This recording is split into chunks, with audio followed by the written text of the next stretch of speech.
At long last, she dropped the bombshell. It's hotter than a microwave burrito left too long at high noon. The View has always been daytime TV's ultimate cage match. Microphones flying, debates sparking, takes sizzling, and enough drama to power an entire city grid. That volatile mix is exactly what made it a ratings juggernaut and crowned it the undisputed heavyweight of talk shows. But in a candid sit-down with Alison Schnack, Candace Cameron Bure finally peeled back the curtain. Her behind-the-scenes revelations explain why some on-air commentary sometimes lands like it was written by a very confused parrot.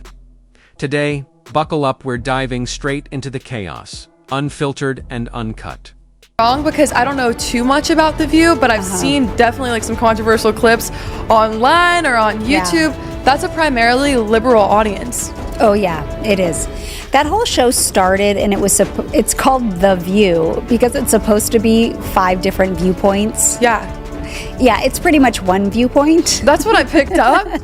Yeah, there's usually like one token conservative. So I was that conservative for 2 years on this show. But going into it, you knew that you were going to be that kind of token tar. Let's rewind. Candace Cameron Bure joined The View in 2015, back when the show leaned more toward lighthearted chatter than full-scale political cage matches. Still, you could sense the shift coming, like watching a sweet little puppy morph into a full-blown Brahma llama. That's when the producers seemed to decide, hey, let's turn every host into a political pundit overnight. Suddenly, hot takes weren't optional. They were the price of admission. Never mind if half the panel couldn't tell a filibuster from a fiddle. And then came Trump. His entry into politics was like dropping a fireworks factory into a silent library, instant chaos. Guaranteed noise. His name alone meant clicks, ratings, and non-stop media meltdowns. Naturally, every talk show hitched a ride on the outrage express, and The View was no different. Rants became routine. Airtime was eaten alive by politics. And the drama dial cranked to 11, which leads us to the million-dollar question.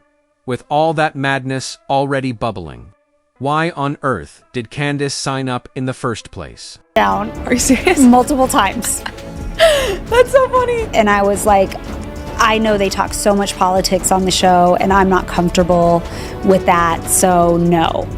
And then they came back and they were like, we're actually switching it. It's going to be more pop culture, more evergreen topics. We're not really going to talk about politics that much. And it was like, okay. And then I was like, well, I live in LA and I'm not moving to New York, so no. And they said, we'll fly you back and forth every week. We'll pay for the tickets every week. The biggest open door. They just kept upping the ante. Like everything I tried to say no to, they had a solution. If anything, it proves the producers had one plant then. Did a hard U-turn the second they realized politics meant ratings gold. Even Raven Simone, who co-hosted with Candace, spilled the tea in classic Raven fashion. I feel like I just got a C, I thought. I was joining a show about pop culture, fun, and excitement. Instead, I got catfished and learned a hard lesson. Boom. That's the mic drop. It's a far cry from Barbara Walters' original blueprint. The View was supposed to be a melting pot of women from different ages, backgrounds, and beliefs chatting about anything and everything under the sun.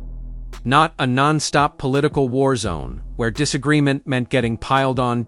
And Candace didn't mince words about what went on behind the curtain either. Her take on how co-hosts prepped for segments. Let's just say it'll make your head spin. Have your sanity quietly filing for divorce. Prepare for each and every episode. Girl, I have never prepared like I have prepared for that show in my life, okay? You basically get a packet of about 80 topics the night before because they're all current events. They keep moving and changing, whatever happens in the news cycle. So I would spend probably a minimum of 4 hours each night researching all 80 topics so I could understand what I didn't understand. Yeah.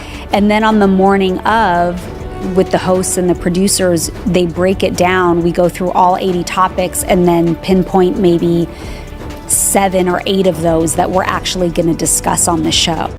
And that right there explains why. The View sometimes serves up takes so bad they deserve a warning label. Skimming a couple of articles the night before doesn't magically turn anyone into a policy expert. Sure, that move might have gotten you through a college essay. But on national TV, where millions are watching, there's no bluffing your way out. It's obvious the second someone's knowledge tops out at the headline. Suddenly, the buzzwords start flying like confetti. The fake confidence swells, and boom. Instant, I have no idea what I'm talking about energy. We've all seen It's Sunny Joy. Whoopi U could turn it into a drinking game. Candace didn't hold back about any of it, either. In later interviews, she laid it out exactly how it felt to work on the show. No sugarcoating, no filters, just the raw, unvarnished chaos. View at all. I love being on talk shows. I love hosting talk shows, Right. but that was a hard job every single day in, day out, talking politics. And Christianity. Yeah. Yeah. And my faith, that was the easiest part for me, to be able to talk about my faith and share my faith. But I'm happy right now not to be on that show and talk about lighter topics right now. There was only one type of stress that I've ever felt in my life that came from that show. It was so difficult. And to manage that emotional stress was very, very hard. Felt like I was going into a show that I didn't have a clear opinion about, or nervous. In a Daily Mail opinion piece, Meghan McCain lobbed her own truth bomb. I was on The View to be the conservative voice. They must have thought I was a Republican they could stomach. Little did they know it's not the extremists they hate. They hate anyone with a different point of view. And honestly, she's not wrong. That's basically the job description. Be the token conservative, endure a daily for-on-one debate, and try not to get flattened. The second you veer from the approved narrative, the co-hosts swoop in armed with eye rolls, interruptions, and conversational gymnastics worthy of an Olympic medal. And then there's the audience, the unofficial fifth co-host, chiming in with gasps, boos, and applause on cue. Sure, the panelists collect hefty paychecks for being shouted at, but is it worth the headache? That's debatable. Candace, for her part, revealed how she survived the circus. Her strategy sheds light on why that conservative seat flips faster than a pancake at its Sunday brunch rush. Reactions when you're put under pressure. So they talk about fight or flight. Like, do you fight? Are you ready to go for it? Or do you want to take off? Like, you want to hide and you want to run? And I would say I am a flight person. Really? I don't love conflict. I'm not afraid of it. I like resolution. So I'm always happy to have the discussion because I like directness and I like resolution.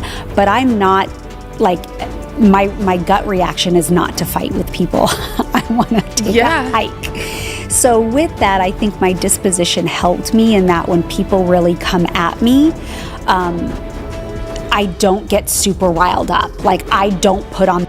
Let's Be Real surviving a full episode with Joy Behar and Sunny Hostin, tag-teaming you with non-stop shouting, recycled hot takes, and Olympic level hand gestures. Nearly impossible. Honestly, they might be the very reason the show feels like it's burning itself out. Are they secretly sabotaging The View, or is the chaos just part of the brand at this point? I want to know what you think. Drop your take in the comments. And let's hash it out. And if you want your friends getting their pop culture breakdowns from an independent voice like ours, hit that share button. It means more than you know.